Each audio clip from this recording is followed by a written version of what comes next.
રાજકોટની સાધના સોસાયટીમાં થયેલ સિલિન્ડર બ્લાસ્ટનો લાઈવ વિડિયો। આગ ઠારવા પાણી છાંટતા હતા ત્યારે જ બ્લાસ્ટ।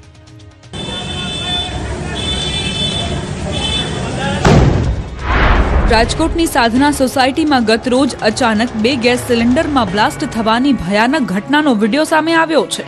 લાઈવ વિડિયોમાં એક વ્યક્તિ પાણીની પાઇપ લઈને ગેટ પાસેથી આગ ઠારવાનો પ્રયાસ કરી રહ્યો છે। તેની આસપાસ બીજા લોકો પણ તેમની મદદ કરવા માટે ઊભા હોય છે।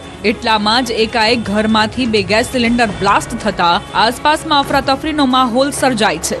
શહેરના સહકાર મેઇન રોડ પર આવેલી સાધના સોસાયટીમાં રહેણાંક મકાનમાં કેટરર્સનો સામાન પડ્યો હતો, જ્યાં 40 જેટલા ગેસના બાટલા પડ્યા હતા, જેમાંથી 2 બાટલામાં બ્લાસ્ટ થયો હતો। આ ઘટનામાં 2 વ્યક્તિઓ દાઝી ગયા હતા, જેમને તાત્કાલિક સારવાર માટે હોસ્પિટલ ખસેડવામાં આવ્યા। ફાયર વિભાગ અને પોલીસે તાત્કાલિક કાર્યવાહી કરતા પાર્કિંગ વિસ્તારમાંથી 40 ગેસ સિલિન્ડર, ડીઝલ ભરેલા કેરબા અને ગેસ રિફિલિંગની મોટર પણ કબજે કરી છે।